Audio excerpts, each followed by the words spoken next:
Très très heureux de vous accueillir dans ces locaux de la Cobema pour vous présenter une conférence de Claire Sévrac concernant son ouvrage Complot mondial contre la santé, la dérive la plus dangereuse de la société moderne, du choix moderniste ambiant, c'est-à-dire la santé. Et qui dit santé dit médecine, pharmacie, etc. et dit aussi agriculture, puisque ça va de soi, si on continue à manger autant de pesticides, d'OGM, d'hormones, d'antibiotiques, etc. dans tout ce qu'on bouffe quotidiennement, ça finira très très mal. Les scandales, ils sont innombrables et extrêmement graves, extrêmement sérieux. Bien sûr, on les découvre après coup, quand il y a eu 2000 morts, le Mediator. Personnellement, je suis persuadé qu'on est bien au-delà des 2000. Ouais. Bien au-delà des 2000. C'est un génocide, c'est un meurtre de masse. Et bien sûr, 30 ans après, on a eu l'amiante, on a eu le sang contaminé. Ce qui se passe, c'est que on a des scandales comme ça éparpillés dans le temps et dans l'espace.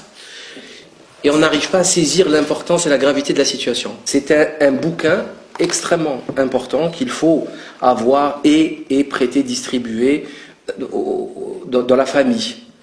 Parce que les gens ne sont pas du tout conscients de tout ça.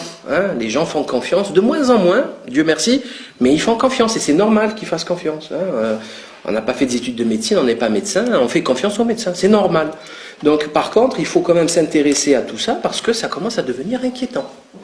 Les épidémies de maladies dégénératives, neurodégénératives, les épidémies de toutes sortes, que ce soit la sclérose en plaques, l'autisme, c'est quand même inquiétant, ça va pas du tout. Le cancer, il suffit de voir les cartes mondiales du cancer, elles ne concernent que l'Occident. Chimifié. Vous allez en Afrique, c'est tout vert. L'Occident, c'est-à-dire l'Amérique du Nord, l'Europe et l'Australie, c'est rouge. Que ça soit le cancer du côlon, de la prostate, du sein chez la femme, le plus nombreux. C'est hallucinant. C'est tout rouge en Occident, vert, clair, très clair en Afrique et en Asie, ou en Amérique du Sud. Je voudrais dire en exergue une phrase de Rostand qui disait « L'obligation de subir nous donne le droit de savoir ». Je pense que c'est la première chose qu'il faut se dire, c'est qu'on est des cobayes et que, comme vient de le dire Salim, on le sait généralement 10 ans, 20 ans ou 30 ans après quand c'est beaucoup trop tard.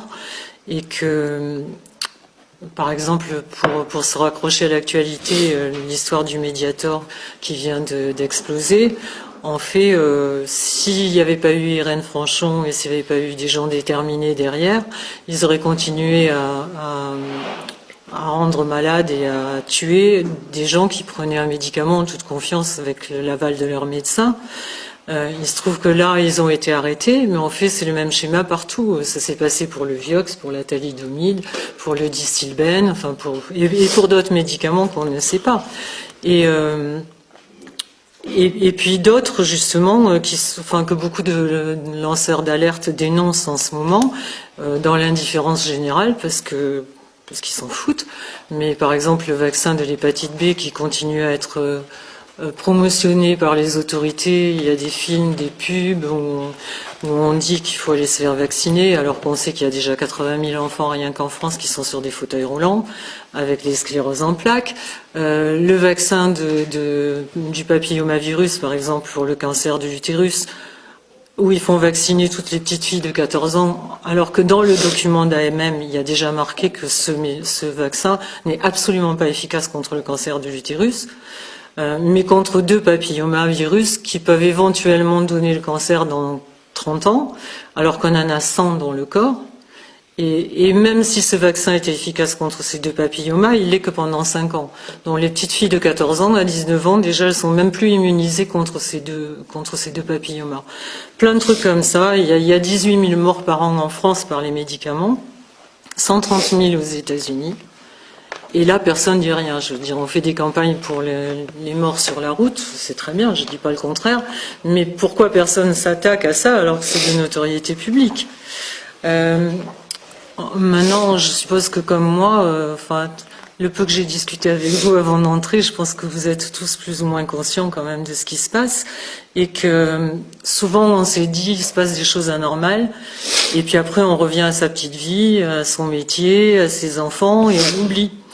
Et entre-temps, il y a des milliers de morts, comme le disait Salim, par le cancer. Une personne toutes les 4 minutes en France meurt d'un cancer. Et je suis persuadée que parmi vous, il y a personne qui n'a pas dans son entourage quelqu'un qui est mort ou qui est atteint d'un cancer. À côté de ça, les médias vous balancent des dépêches absolument hallucinantes. L'autre jour, j'ai entendu un enfant sur 440 va développer un cancer avant l'âge de 15 ans, dont la moitié avant l'âge de 5 ans. Ça n'interpelle absolument personne. Ils disent ça entre le nouveau disque de Johnny Hallyday, voilà. Et c'est absolument aberrant, quoi. J'étais comme tout le monde. Et puis, au moment de la grippe H1N1, j'ai trouvé que là, vraiment, ils accumulaient, qu'il y avait trop de non-sens, de stupidité, d'incohérence dites par les autorités. Que les médias rabâchaient des dépêches qui étaient souvent contradictoires ou qui ne voulaient rien dire, mais vraiment sans aucun problème et sans se poser de questions. Et voilà, donc j'ai commencé à enquêter. Pour moi, d'abord, parce que il y a quelques années, je m'étais fait vacciner contre l'hépatite B et ma fille aussi, et que rétrospectivement, j'ai eu très peur et j'ai beaucoup culpabilisé. Donc je m'étais dit qu'on m'y reprendrait plus. Donc j'ai commencé à enquêter sur le H1N1. Et là, j'ai découvert mais vraiment des trucs absolument ahurissants que personne ne disait. Tellement ahurissants que j'ai fini par douter de mes capacités à comprendre. J'ai pensé que je devenais stupide et que j'avais peut-être pas tout compris. Donc le premier truc que j'ai fait, c'est de repérer les experts qui me paraissaient au-delà de tout soupçon et de leur demander de me recevoir pour leur poser entre quatre yeux les questions que je me posais, à savoir est-ce que j'étais folle ou est-ce que c'était vraiment ce qui se passait. Et ces gens-là m'ont dit, non seulement confirmé, mais m'ont donné des informations qui laissaient présager que c'était vraiment pire que ça. Donc après, je me suis dit, le discours des autorités et des labos, c'est de dire ce sont des coïncidences, on n'y peut rien. Donc coïncidence c'est bien, mais quand c'est une fois dans l'armée américaine, on dit une fois c'est un hasard, 2 fois c'est une coïncidence, 3 fois c'est un complot.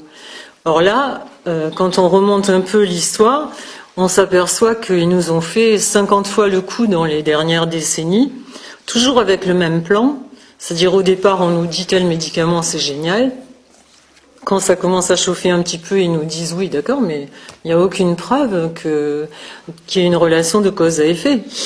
Et puis quand ça va très très mal, ils nous disent oups, dans l'état des connaissances de l'époque, on ne pouvait pas savoir que c'était dangereux.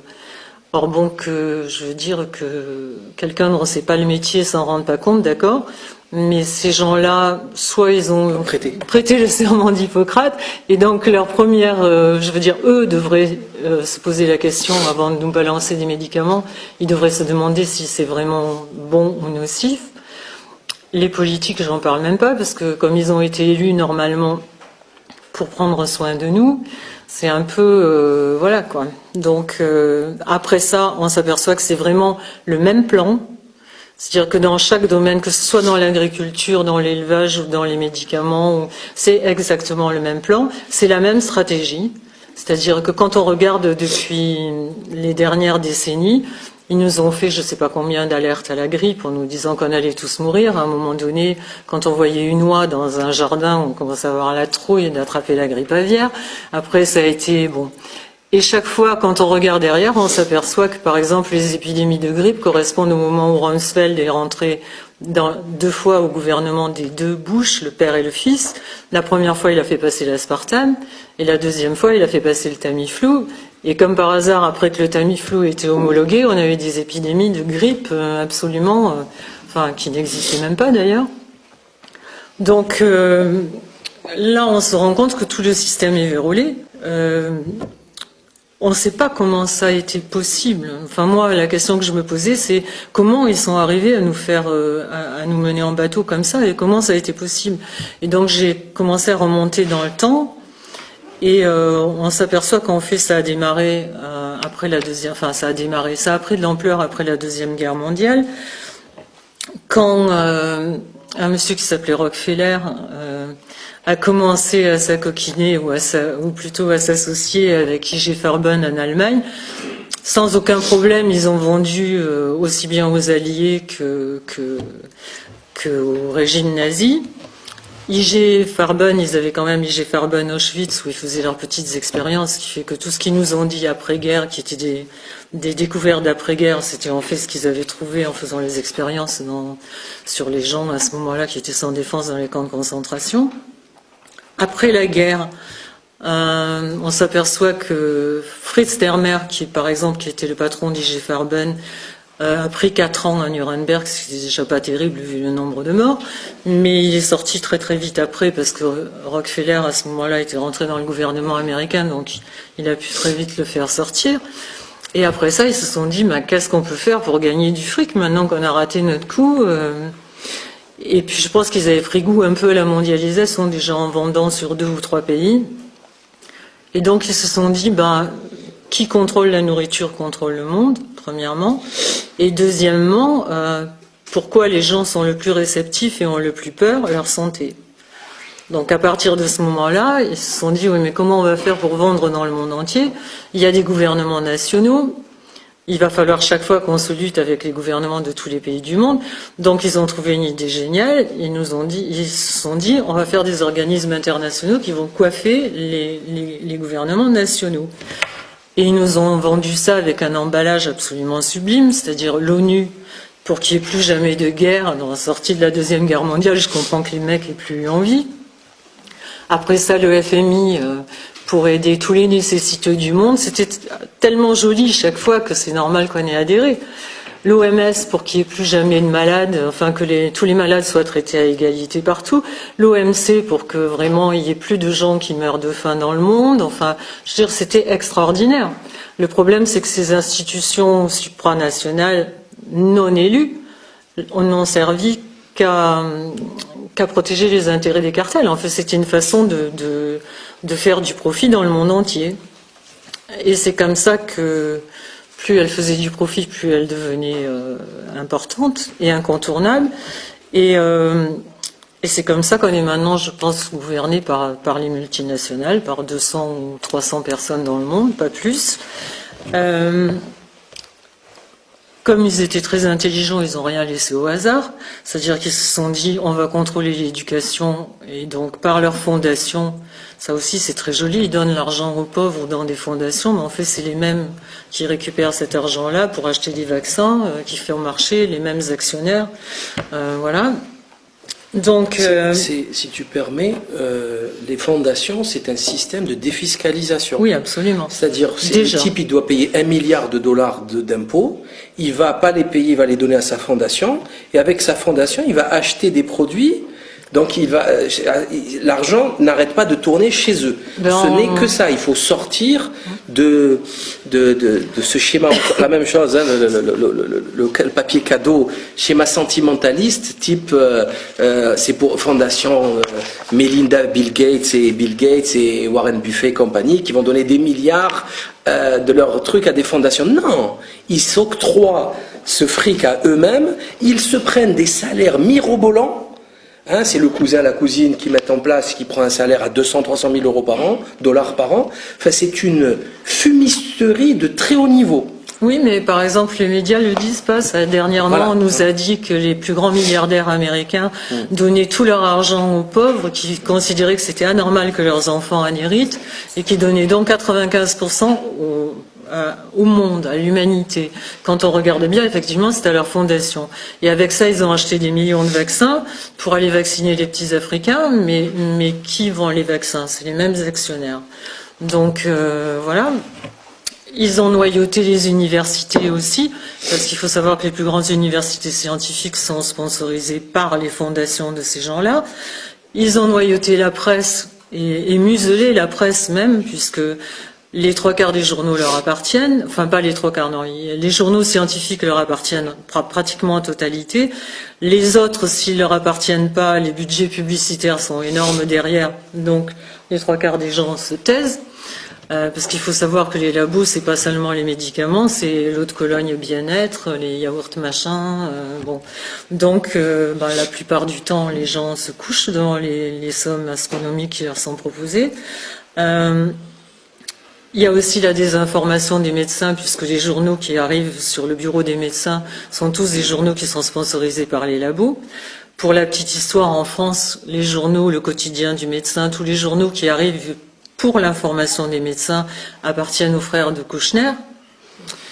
C'est à peine un petit conflit d'intérêts.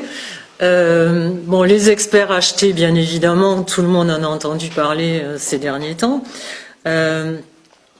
Il faut savoir aussi que les experts qui sont pas achetés, qui sont très propres et qui arrivent là-dedans, se rendent compte qu'ils ne peuvent pas faire grand-chose dans la mesure où par exemple, pour avoir un AMM, une autorisation de mise sur le marché d'un médicament ou d'un produit, l'AFSAPS, par exemple, qui statue là-dessus en France, n'a pour être tenu au courant ou pour statuer que les données du labo.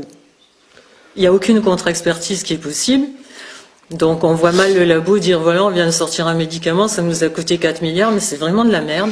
Donc le jeu est vite plié.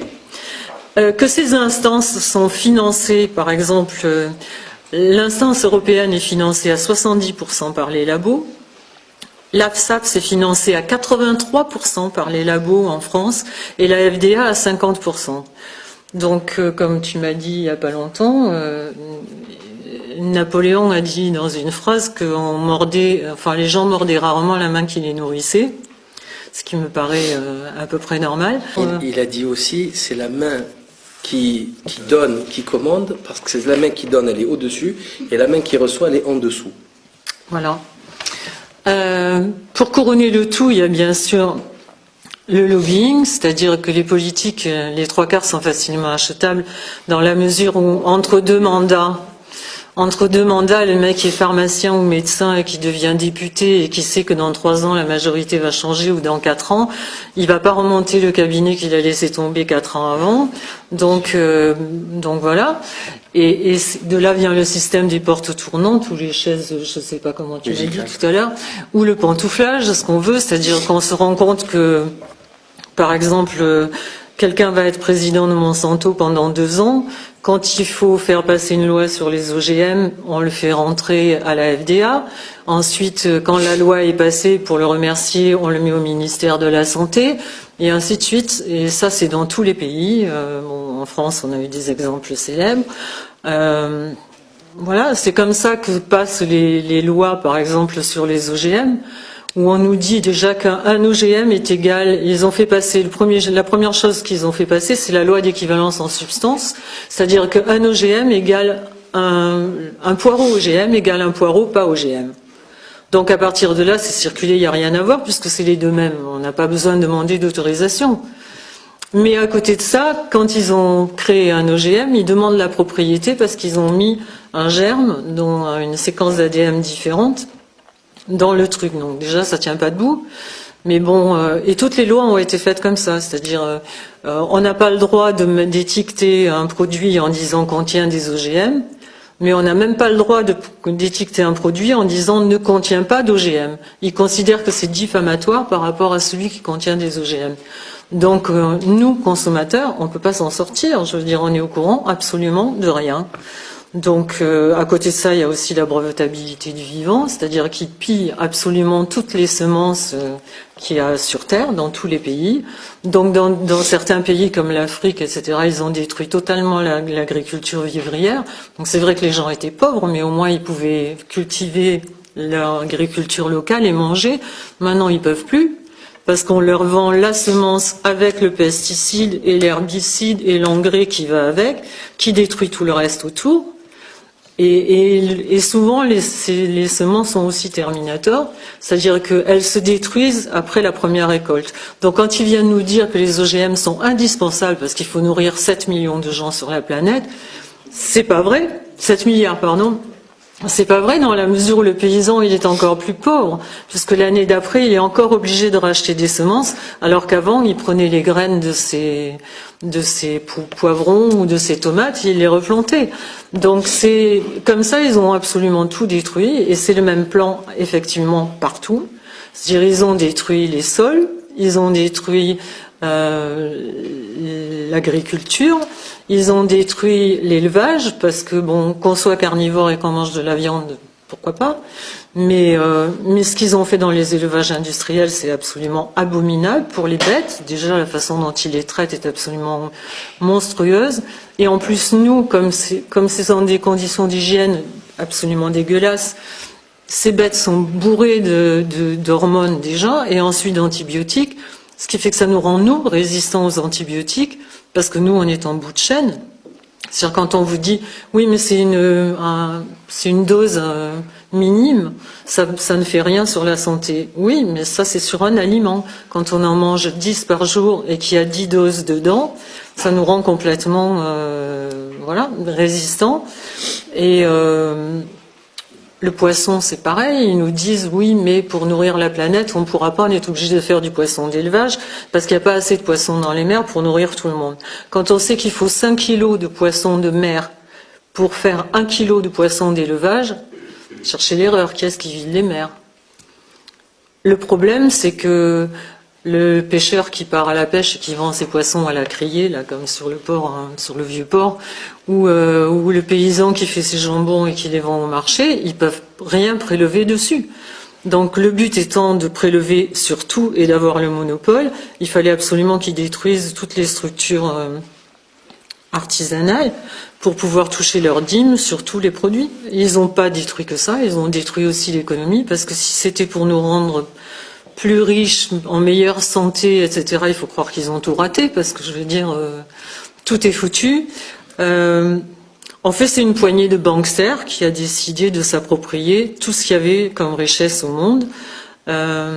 Oui, pour les semences, c'est aussi un truc qui est très marrant, c'est qu'au fur et à mesure qu'ils empêchent les semences de se reproduire, eux, les mêmes, Bill Gates, Rockefeller, Monsanto, Syngenta, ont monté au pôle Nord un coffre-fort, en Islande, un coffre-fort énorme, dans lequel eux gardent toutes les séquences ADN. Par contre, les paysans n'en ont plus, parce que pour faire homologuer une semence, ça coûte 400 000 €, et que bon, très peu de gens ont les moyens, sauf les gros groupes, de le faire. Ils essayent aussi d'interdire toutes les substances naturelles. Le purin d'ortie, par exemple, est passible de 4 ans de prison et de 250 000 € d'amende. Alors pourquoi? On a tous des orties dans son jardin, et c'est le plus grand fertilisateur de la terre.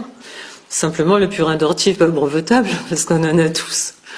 Donc voilà, en fait, ils confisquent absolument tout à leur profit. Si tu permets, concernant les élevages, il y a des passages dans le livre sur les élevages assez monstrueux, mais vraiment monstrueux. Et c'est pas pour faire le malin, mais j'ai rarement entendu Brigitte Bardot s'en plaindre. Et ça me dérange. Pourquoi? Parce que, par exemple, les poules, elles sont tellement accélérées dans leur croissance que leurs pattes se brisent sous leur poids. L'élevage de porc, mais c'est abominable, c'est pas imaginable. Les truies sont attachées, quand elles donnent naissance à des petits, elles ne peuvent même pas se retourner pour les lécher, ni pour les... rien. Même pas les regarder, même pas regarder sa progéniture. C'est pas humain. Les poussins, ils passent à la broyeuse directement, les plumes vivants et tout, pour faire des trucs pour les chiens, les chats, nos animaux. Le poisson au Vietnam, on accélère la pendaison avec des hormones féminines urinaires qu'on trouve dans l'urine séchée. On donne avec de l'hormone de femme enceinte. De l'hormone de femme enceinte. Contenu dans les urines de femme enceinte. C'est quand même, on donne pas ça à manger quand même. On donne pas ça, c'est pas possible. Quand on pense qu'on a donné des placentas d'hommes qui ont été récupérés en Suisse dans des maternités, qui ont été séchés, envoyés à bouffer aux bovins, c'est quand même... on a fait le tour de la question, là on est arrivé au bout, là. Je crois que c'est bon, ça suffit, on arrête. Il faut arrêter, on arrête. C'est plus possible. on ne jette plus rien et on donne on devient cannibale. On donne à la vache à bouffer du placenta humain. C'est une information du Monde. C'est sorti dans Le Monde il y a quelques années quand même. Donc il y a des passages sur l'élevage, sur les lapins, les poules, le porc, le poisson, vraiment apocalyptiques. Il faut absolument lire ça. Et non, je t'en prie. Et donc j'étais très en colère au fur et à mesure que je découvrais tout ça, et je me suis dit que d'abord c'était une insulte à notre intelligence, c'était une insulte à la confiance qu'on leur faisait. Parce qu'on pense que parce qu'on a élu des gens, ils vont prendre soin de nous, ils le font pas. Et je savais que j'allais avoir des problèmes en appelant le livre Complot mondial contre la santé, parce que la dernière magouille des labos, c'est bien évidemment de dire que tous les gens qui les dénoncent sont des complotistes qui veulent leur mort. Mais en fait, qui sont les complotistes? Est-ce que c'est nous qui dénonçons ou est-ce que c'est eux qui s'allient derrière notre dos et qui d'abord confisquent les richesses de l'humanité qui leur appartiennent pas, ensuite qui s'en servent dans des buts qui nous sont néfastes. C'est-à-dire que quand on regarde la définition, parce que je suis allée jusque-là dans le dictionnaire du mot complot, c'est des gens qui se réunissent derrière notre dos dans des buts néfastes. Or, qu'est-ce qu'ils font? Je veux dire, pas autre chose que ça, puisque nous, on croit, enfin moi je fais partie de la génération qui est cru dur comme fer à la démocratie, qu'il fallait aller voter et s'exprimer pour avoir le droit de se plaindre après. Or, on s'aperçoit que ce petit noyau de 200 ou 300 personnes en ont rien à foutre des gouvernements et de la démocratie. Eux se réunissent derrière notre dos dans des sociétés secrètes, et qui prennent les décisions sans nous, alors que ce ne sont pas des gens qui sont élus par nous, et qui prennent les décisions qui sont bonnes que pour eux, c'est-à-dire aucune entrave au marché, quelles que soient les conséquences.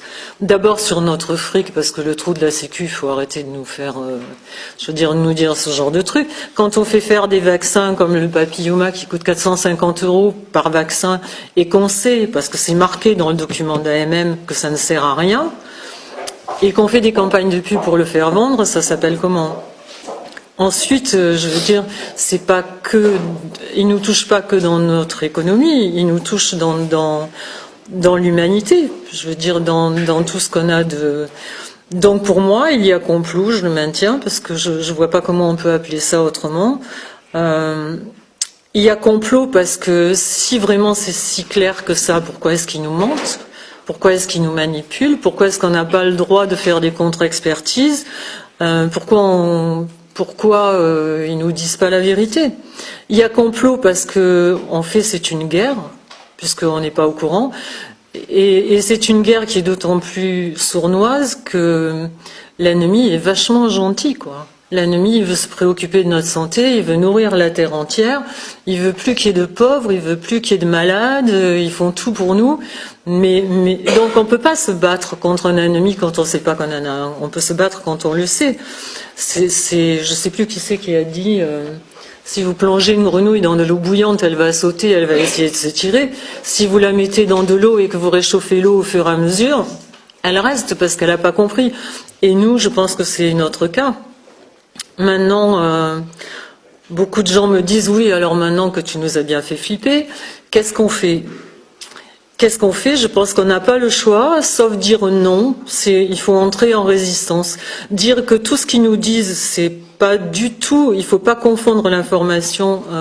Ce qu'on prend pour de l'information, c'est de l'intox. C'est pas du tout de l'information, parce que l'information, elle est vraiment pas là.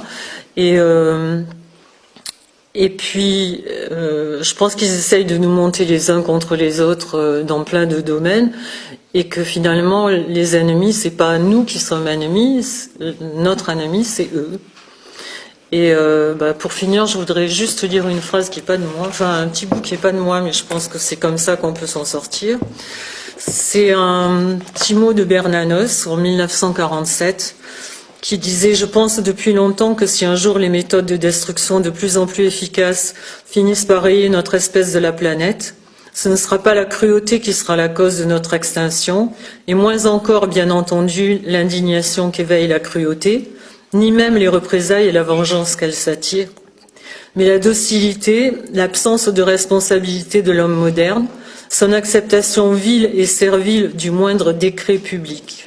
Les horreurs auxquelles nous avons assisté, les horreurs encore plus abominables auxquelles nous allons maintenant assister, ne signalent pas que les rebelles, les insubordonnés, les réfractaires sont de plus en plus nombreux dans le monde, mais plutôt qu'il y a de plus en plus d'hommes obéissants et dociles. Et maintenant, on est plutôt dans la situation de trouver les comploteurs et de les désigner. J'aime dire ça aussi. Très peu d'intellectuels français ont le courage de rentrer, de parler de cette question. Il n'y en a pas. C'est ça qui est effrayant. Qui parle de complot? Personne, hormis dernièrement Alain Soral, qui a mis les pieds dans le plat et qui elle est franco, bravo. Claire Sévrac, clairement dans le titre, oui, complot, oui, il y a complot. Pourquoi complot? Parce qu'ils sont tous libres. Comment, il tue 2000 personnes, il est chez lui dans sa villa de Neuilly-sur-Seine? Comment ça? Vous m'expliquez. Comment ça? Pourquoi il est libre? Pourquoi il est libre? Il a vendu pendant 33 ans un poison. Ils ont falsifié toutes leurs études. Ils ont acheté tout le monde. Pourquoi est-il libre? Le ministère public a la possibilité et l'obligation de l'attaquer et de le foutre en prison et de comprendre ce qui s'est passé. Il est toujours libre. Il exige un huis clos à l'Assemblée et maintenant il chipote, il veut que l'État paye la casse. Donc, oui, mais il y a quand même un problème. Mais parce qu'il sait très bien, lui, il a empoisonné, mais il sait très bien qu'il l'a fait avec la complicité de l'État, qui savait depuis des années que le médicament, je veux dire, le premier, on en parlait tout à l'heure, le premier médicament, c'était l'isoméride. Quand ils ont vu que ça sentait le roussi, ils ont retiré l'isoméride et ils ont fait le Mediator avec exactement la même molécule. S'il y en a un qui était nocif, mais c'est simplement parce que... Mais il y a pire que ça, hein, quand on regarde bien tous les psychotropes, etc., ils les recyclent, ils changent la couleur de la pochette et la couleur de la pilule, et c'est comme ça que des gens qui croient faire un traitement anti-tabac ou un traitement contre n'importe quoi se retrouvent en train de prendre des psychotropes sans le savoir. Il faut le savoir aussi, ça. Servier, il a dû leur faire le coup, je tombe, tu tombes. Exactement, bah oui. On était tous ensemble dans le truc, je tombe, tu tombes. Voilà. Ce qu'il a fait bien aussi, c'est que moi je suis un peu au courant de l'intérieur de l'histoire du Mediator. À un moment donné, il y a un avocat au départ très jeune et inachetable qui se balade en Solex et qui vit chez sa mère et qui n'a pas de cabinet, qu'on peut pas choper et qui n'est pas achetable et qui a décidé vraiment d'avoir leur peau. Mais immédiatement après, Servier a mis un autre avocat sur le coup. Enfin, il y a eu un autre avocat qui s'est présenté et qui a dit aux victimes, mais il faut pas aller au tribunal, ça va prendre 10 ans, faut vous faire indemniser tout de suite. En fait, il était complètement téléguidé par Servier parce que c'était l'avocat de la fille de Servier quand elle a trucidé son mari. Donc, je veux dire, quand on remonte comme ça, tout s'explique. Mais c'est ce qui est le plus dur dans ce genre de bouquin, c'est qu'on retombe toujours sur les mêmes têtes, mais pour trouver comment ça se... Ce que je vous ai dit, c'est schématisé, mais je veux dire, il y a un milliard d'exemples comme ça. On en parlait tout à l'heure. Par exemple, il y a un petit laboratoire qui s'appelait Bioport aux États-Unis en 2000, qui était au bord de la faillite parce qu'il faisait que des vaccins pour l'anthrax. Et comme personne avait l'anthrax, ça servait à rien. Comme par hasard, il a été racheté par l'aide de camp de Bush.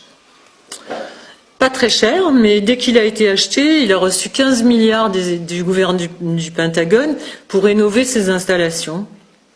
Et 15 jours après, 29 millions de dollars de commandes de vaccins contre l'anthrax. On se demandait vraiment ce qu'ils allaient en faire. Par contre, 6 mois après, il y a eu les tours jumelles, et juste après, il y a eu quoi? Des attaques à l'anthrax. Qu'on a oublié, qu'on a tous oublié. Voilà. Et quand on recoupe, on retrouve tout comme ça. Voilà, il y a un milliard d'exemples comme ça tout le temps. Donc après, nous dire qu'ils ne le font pas exprès, quand même... Bon, faut pas abuser, Pas exprès, faut pas abuser. D'ailleurs, je comprends pas comment qu'on puisse indemniser des gens, la vie des gens. Les gens sont morts, on indemnise avec des sous. Enfin, ça marche pas pour nous tous ici. Enfin, vous tuez quelqu'un, vous ne l'indemnisez pas. Hein. C'est le juge, il refuse. Il faut faire 20 ans de prison. Oui, donc il y a quand même quelque chose qui ne va pas. Pour 2000 personnes, c'est encore pire. Donc moi j'aimerais saisir mais il y a cette pire que façon ça, parce que par de gérer exemple, le vaccin de l'hépatite B, j'ai posé la question à l'expert de l'hépatite B, Marc Gérard, qui était l'expert auprès des tribunaux, et c'est grâce à ces enquêtes que ça s'est découvert.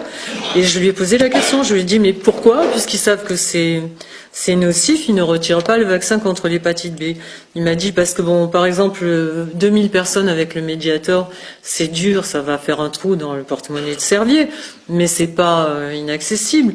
Mais 60 000 enfants ou 80 000 enfants sur des fauteuils roulants à vie, ça leur coûterait tellement cher qu'ils préfèrent continuer. S'ils disaient on le retire parce qu'il y a eu tel problème, ils seraient obligés de reconnaître que le médicament était nocif et d'indemniser tous ces gens-là. Donc pour pas avoir les indemnisés, ils continuent. Et ça, c'est bien avec l'aval de l'AFSAPS et c'est bien avec l'aval du gouvernement. Ouais, ben oui. Un petit truc sur le SIDAction. Donc il faut encore donner des sous. Il y a eu le Téléthon. Après, il y a le cancer. Il y a les restos du cœur. Donc il faut qu'on se soigne nous-mêmes, il faut qu'on nous nourrisse nous-mêmes. Où est l'État? Où est l'État? Le gouvernement, où est le gouvernement? C'est le gouvernement qui doit s'occuper de tout ça. On paye assez d'impôts pour que le gouvernement s'occupe du Téléthon, du cancer, du SIDAction, des restos du cœur. Sauf que le Téléthon ne doit pas exister, puisque le docteur André Gernez sait soigner la myopathie. Le cancer non plus, puisqu'il y a des traitements, mais surtout, il faudrait arrêter de polluer, d'intoxiquer les gens. Et le SIDAction, selon des prix Nobel, ça n'existe pas, le sida. Je suis désolé. Montagnier l'a dit, Karim Mullis l'a dit, inventeur de la PCR. Le sida, ça n'existe pas. Il n'y a aucun lien de corrélation scientifique entre le virus et la symptomatologie. C'est ainsi, je sais, c'est choquant. Mais désolé, Pierre Berger, votre combat est complètement caduque. Les restos du cœur, c'est pire. Les lignes sont de plus en plus... les lignes d'attente pour la soupe populaire, enfin pour de restos du cœur est de plus en plus longue. La misère augmente. Et c'est toujours le peuple qui doit payer. Donc ça, c'est quand même important. Je vous ai ramené encore une petite ordonnance poubelle, une petite ordonnance caddie de 19 médicaments. 2 pages. 19 médicaments. Bon, c'est pas un pilulier qu'il faut, je sais pas, là c'est pas possible. Là, il faut un ingénieur pour ne pas se planter. Hein. Est-ce qu'ils sont du même labo? Parce qu'on saurait par qui les sponsoriser. Non. 271 € pour un mois de traitement, un régal. Voilà où va le trou de la Sécu et l'empoisonnement des masses. Des gens, je ne comprends même pas qu'il n'y ait pas plus de morts. Non, mais je pense que ça, c'est encore une croyance qu'il faut... Le plus dur, c'est de se déprogrammer. Parce qu'on a été élevé, effectivement, avec la démocratie, on a été élevé à entendre que la médecine était faite pour nous protéger aussi. Or, quand on se rend compte de ce qui se passe, ils ne créent pas des médicaments pour combattre les maladies, ils créent des maladies pour vendre leurs médicaments. Et plus on est malade, de toute façon, on s'aperçoit aussi, par exemple, que Monsanto, après, ils font des magouilles par actionnaire et ils divisent leur société, ils revendent leurs rayons agrochimiques à une autre, etc. Mais ce sont les mêmes actionnaires qui fabriquent les pesticides et qui fabriquent les médicaments pour la chimiothérapie. Ce sont les mêmes qui font des vaccins qui vous filent le diabète et qui fabriquent l'insuline. Et ainsi de suite, quoi. Le proverbe de l'industrie pharmaceutique est assez connu, c'est tout homme sain est un malade qui s'ignore. Ah oui, et d'ailleurs je suis tombée dans mon enquête sur un communiqué du patron de Merck qui a 30 ans, qui disait c'est dommage qu'on puisse vendre des médicaments qu'aux gens malades. Parce que ça augmenterait vachement notre chiffre d'affaires. Et qu'est-ce qu'ils ont fait, les vaccins ? Parce que ça se vend à tous les gens qui sont en bonne santé. Et en plus, ils ont le droit de faire de la pub sur les vaccins, ce qu'ils n'ont pas le droit de faire sur les médicaments. Donc c'est pire. C'est l'État qui fait de la pub. Oui. Là, c'est fabuleux. C'est l'arnaque du siècle. L'État fait de la pub obligatoirement parce que c'est la santé publique, l'INPES, tout ça. C'est l'État, hein. C'est l'État qui paye les chaînes. Et eux, ils vendent. Sinon, ils font aussi de la pub. J'ai trouvé ça dans un laboratoire d'analyse biologique. Donc, vacciner son bébé. Alors, il y a des petites têtes de nourrissons magnifiques, Mais vraiment, c'est très bien fait. Ils sont très beaux, ils sont magnifiques, ils sont tout mignons avec des grosses joues. Et quand vous voyez ça, vacciné, bon, vous avez peur. Une maman, elle tombe dans le panneau. Hein. Une maman qui vient d'accoucher, elle tombe dans le panneau, elle va vacciner. Bon, qu'est-ce qu'on a? C'est GlaxoSmithKline. C'est GSK qui finance, c'est écrit. Et on a de la naissance à 24 mois, c'est-à-dire 2 ans, 24 shoots de vaccins. Si vous suivez le schmilblick. Diphtérie, tétanos, poliomyélite, coqueluche, HIV, hépatite B, pneumocoque, le ROR, rougeole, rubéole, oreillan, méningocoque, grippe et hépatite A. Donc, les 1, 2, 3, 4, 5, 6, 7. Les 7 premiers, il y a 4 rappels. Hein. Il faut savoir qu'un enfant, qu'un être humain, donc un enfant, met 6 ans pour mûrir son système immunitaire. Il faut attendre 6 ans au départ, il se défend avec les immunoglobulines de sa mère. Après, il met 6 ans pour défendre son système immunitaire. Bah là, il peut les maladies infantiles lui servent à construire, peaufiner son système immunitaire. Là, qu'est-ce qu'on fait? On va lui faire un shoot. Un shoot. Après, vous avez ici tout un carnet. On marque la date. Carnet, tampon. C'est bon, j'ai le tampon, docteur? Oui, oui, c'est bon. Vous pouvez y aller. Très bien. Et donc, je vous laisse imaginer la quantité de mercure, donc thymérosal, d'hydroxyde d'aluminium, de cellules cancéreuses, d'OGM, de formol qu'il y a là-dedans. D'accord? Autre chose, un truc très très intéressant, écoutez bien, c'est écrit noir sur blanc, c'est là où c'est ce qu'elle disait tout à l'heure, ce que disait Claire, c'est qu'on a l'impression d'être fou. On a l'impression d'être fou quand on lit ça. Hein. Donc il y a le DTP, hein, diphtérie, tétanos, poliomyélite, 2 mois, 3 mois, 4 mois et après 16 mois. Et il vous dit, diphtérie, le fait de vacciner les enfants a permis de faire disparaître la maladie en France. Alors pourquoi vous le vaccinez? Il n'y a plus de maladie en France. C'est écrit. Non mais le pire c'est le forcing qu'ils font. Après il vous dit oui, non mais la diphtérie existe toujours dans d'autres pays du monde, c'est pour ça qu'on... Dans d'autres pays du monde. C'est pas une obligation, mais ils font du forcing, pardon. Ah non, c'est quasiment une obligation. Oui, c'est quasiment une obligation. Moi, ma fille vient d'accoucher il y a 15 jours, je suis une jeune grand-mère, mais je veux dire, ça a été un combat. Bon, en plus, elle a fait des études scientifiques, donc il tombait un peu mal, et puis elle a un peu de caractère, mais je veux dire, ils le prennent de très très haut. C'est-à-dire, la sage-femme lui a dit, mais vous êtes une mauvaise mère, vous voulez déjà votre enfant, vous vous rendez compte de ce que vous lui faites, etc. Vous n'allez pas le protéger, et finalement elle a été obligée de changer d'hôpital parce qu'on lui a carrément dit mais de toute façon écoutez, vous dites ce que vous voulez mais nous on fera ce qu'on croit être bon pour votre enfant parce que vous êtes naze. Oui, bah les gens qui n'ont pas le caractère de dire non, voilà. Non, vous avez quand même vous avez des vaccins obligatoires quand même. Hein, je signale juste pour finir la même chose pour la polio. La vaccination a permis d'éliminer cette maladie en France, mais le virus continue à circuler dans d'autres régions du monde. Donc un bébé qui va avoir comme trajet toute son enfance de 30 mètres, donc il risque d'être contaminé par un type au Bangladesh. Il faut qu'on m'explique le concept là. D'accord? Et après, juste à côté, vous allez retirer la même chose. Quand vous avez injecté à votre enfant tous ces poisons, hein, formol, mercure, d'oxyde d'aluminium, squalène, d'oxyde d'aluminium, c'est myofasciite à macrophage garanti, hein, OGM, etc. Juste à côté, respectez sa peau sensible à bébé. Il faut respecter sa peau sensible, il est tellement fragile. Donc il faudrait m'expliquer tout ça. Pour finir, enfin il y a encore deux petites bricoles. Vous avez certainement entendu parler des tickets de caisse au bisphénol A, qu'on avait retrouvé beaucoup plus de bisphénol chez les caissières et qu'elles étaient rendues stériles à cause de ça. Mais c'était pas vrai que le bisphénol, non, c'est rien, il n'y a pas de relation de cause à effet. Et pourquoi Carrefour maintenant il fait des tickets sans bisphénol A? Il y a quelque chose qui ne va pas là. Donc maintenant, c'est prouvé.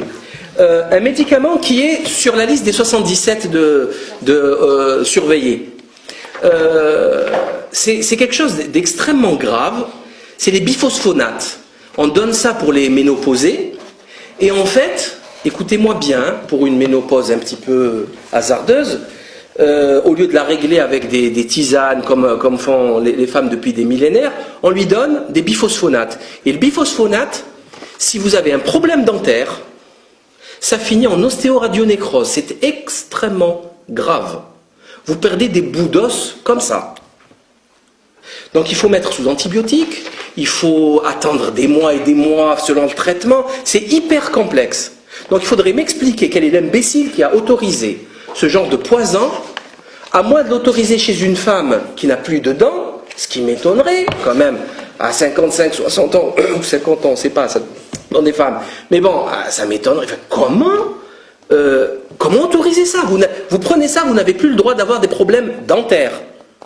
Vous n'avez plus le droit. Ça finit très, très, très mal. C'est pris très au sérieux. Il faut faire des tests, enfin, c'est hyper compliqué. Merci l'industrie pharmacochimique.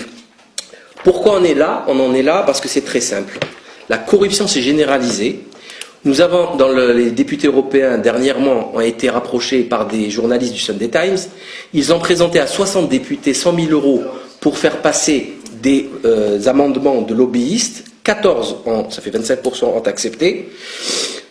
3 eurodéputés ont été jetés en pâture. Donc Ernst Stracher, Adrienne Séverin et Zoran Thaler, un truc comme ça.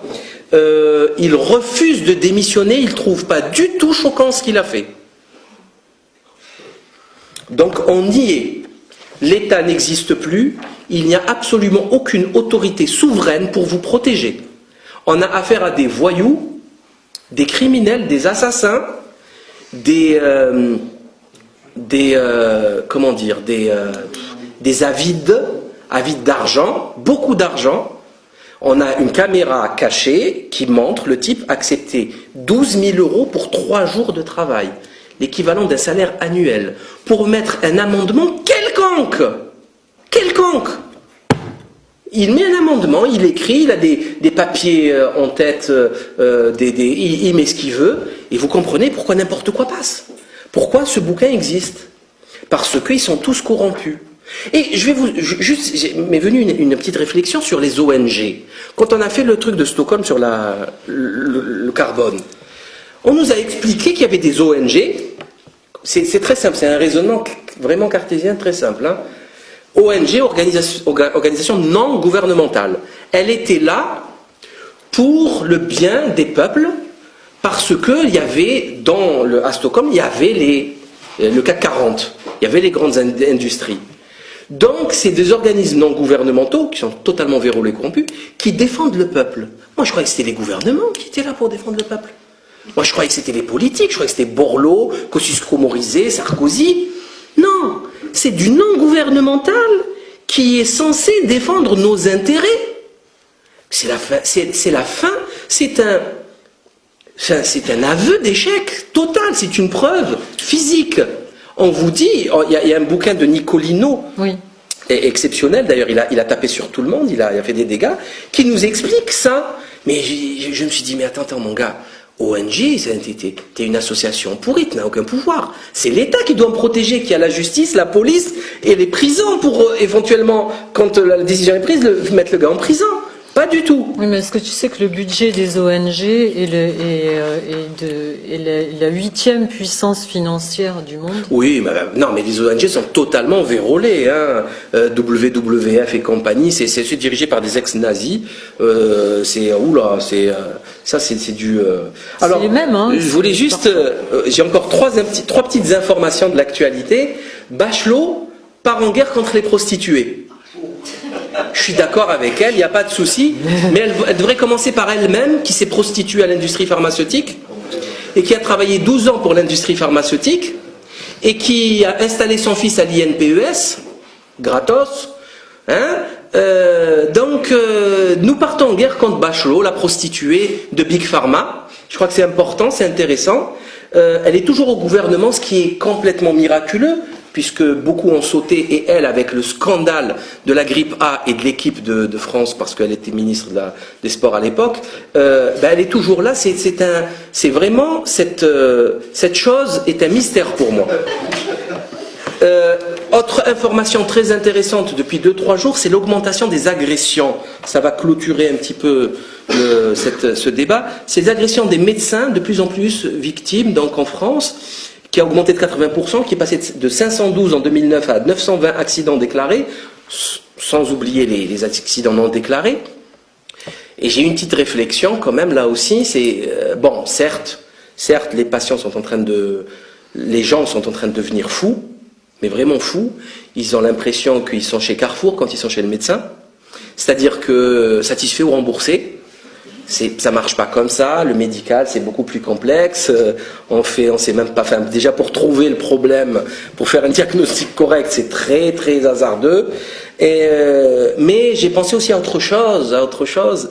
C'est l'accumulation des scandales, l'imbécilité des médecins qui se transforment en épiciers en cliquant les cartes vitales et en auscultant presque jamais leurs patients, même pas une petite palpation, même pas une petite tension, même pas un petit stéto, rien. Qu'est-ce que vous voulez, monsieur? Remettez-moi un peu de ça et de ça. Ok, carte vitale, 22, 23 euros, et c'est parti. Donc il y a quand même une perte obligatoirement de crédibilité de la profession médicale.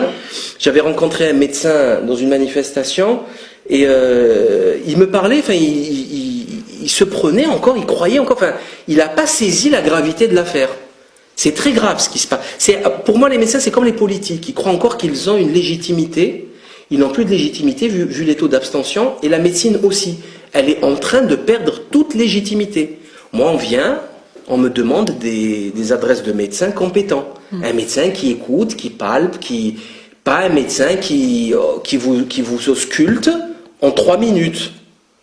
Ça, je pense que c'est dû aussi à ça, c'est-à-dire il n'y a plus de barrière, il n'y a plus de respect entre le médecin et le patient.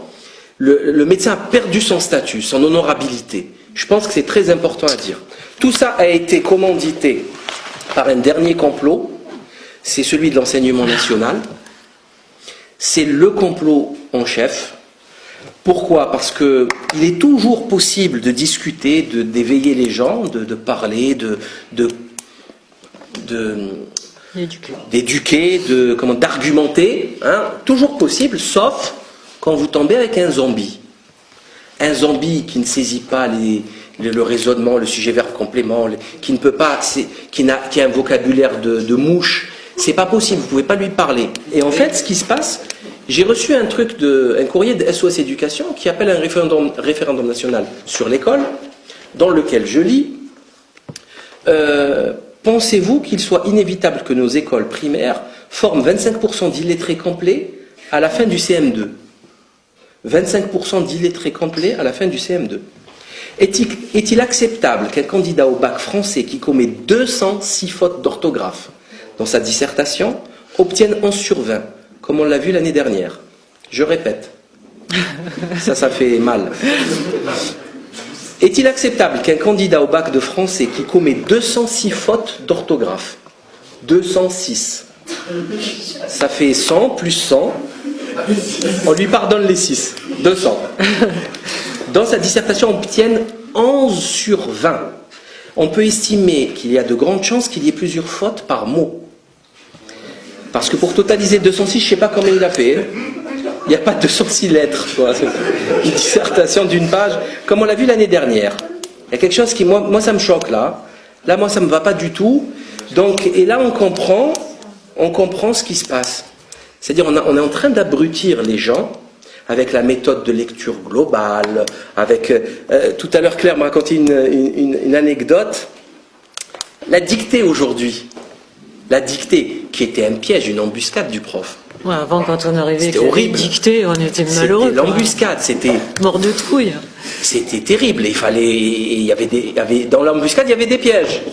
Et bien maintenant, il leur donne une semaine à l'avance. Confirmation. Oui. On donne une semaine à l'avance. C'est plus une dictée, c'est une récitation.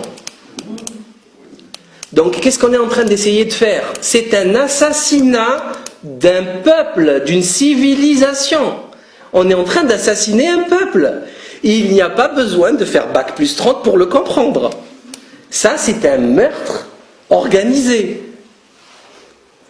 Donc, qui sont les comploteurs? Et non plus, y a-t-il complot ou pas? Voilà. Et on les connaît, les comploteurs. Actuellement, c'est Luc Châtel. Avant, c'était cet abruti de Xavier Bertrand qui ne savait même pas... Bruno Le Maire est pas mal, quand même. Pas Xavier Bertrand, Xavier Darcos, qui ne savait pas faire une règle de 3 ni conjuguer le verbe naître au je ne sais plus quel temps, alors qu'il était agrégé de lettres. Xavier Darcos sur le plateau de Canal+. Question de Massenet, Ariane Massenet. Ministre de l'Éducation ne sait pas faire une règle de 3. Je te signale que Bruno Le Maire, on lui a demandé combien il y avait de mètres carrés dans un hectare, il ne savait pas non plus. C'est vrai. On avait demandé aux politiques combien font 8 fois 9, ils ne savaient même pas. Oui, 60, ça aussi. Oui, ça c'était... Hamon, Non, pas Benoît Hamon. Bruno Le Maire, ministre de l'Agriculture, ne sait pas combien fait un hectare de stade de foot. Tout le monde sait ça, hein. C'est pas... Non, mais avant, on l'apprenait au primaire, ça, combien il y avait de mètres dans un hectare. Donc, en fait, il y a tout qui ça devient normal, en fait, tout ce qui se passe. On a des imbéciles au pouvoir, mais vraiment des incompétents. D'ailleurs, Emmanuel Todd disait sur France Inter, il y a 2-3 jours, je ne sais pas si c'est du mépris ou si ce sont juste des imbéciles. Je crois que c'est la deuxième possibilité. Non, mais ce sont des imbéciles. Ce que je te disais tout à l'heure, je pense profondément, je pense que même s'ils sont imbéciles en arrivant, quand tu es ministre de l'Industrie ou ministre de l'Agriculture, ou c'est ce que je te disais en rigolant, bien sûr. je te dis, moi, si demain je devais vendre des voitures, Dieu sait qu'il y a un domaine où je ne connais rien, c'est les voitures, mais si je devais être vendeur de voitures, je rentrerais chez moi et je me documenterais sur les voitures que j'ai à vendre. Donc le mec qui est ministre, qui est payé je ne sais combien par mois, il peut prendre le temps de s'informer pour pas nous dire des conneries, non? Sauf qu'on ne leur demande pas. Ça aussi, c'est très français. Il n'y a pas la culture du résultat chez nous. En fait, si on doit faire maintenant, si on doit parler, bon, parlons bien. On est des matérialistes, des modernistes, des progressistes, issus des Lumières, des cartésiens, des positivistes. C'est ça qu'on nous rabâche tout le temps. C'est la définition du paradigme actuel. Donc, on devrait juger les résultats, la matière, ce qui est palpable. On est d'accord. On fait un bilan. On a des comptables dans la salle, une entreprise, on fait le bilan, soit il y a des sous, soit il n'y a pas des sous. Soit il y a l'argent, soit il n'y a pas l'argent. Et c'est comme ça qu'on sait si elle est florissante ou pas. C'est exactement la même chose pour l'éducation nationale ou pour la santé. Faisant le bilan est catastrophique. Oui, mais donc, ils ne vont pas se lirer entre eux puisqu'ils l'ont voulu. Mais, ce que je veux dire par là, c'est que je n'ai besoin ni des médias, des journalistes pour le confirmer ou le concrétiser ou quoi que ce soit. Je n'ai besoin de personne. Le bilan est calamiteux. Ce sont des imbéciles, des incompétents notoires. Regardons les chaises de Xavier Bertrand. Combien de postes il a eu en si peu de temps? Il est aussi bien compétent en santé, au travail, il y a 48 postes il a fait en... Mais c'est le bon Dieu, ce type.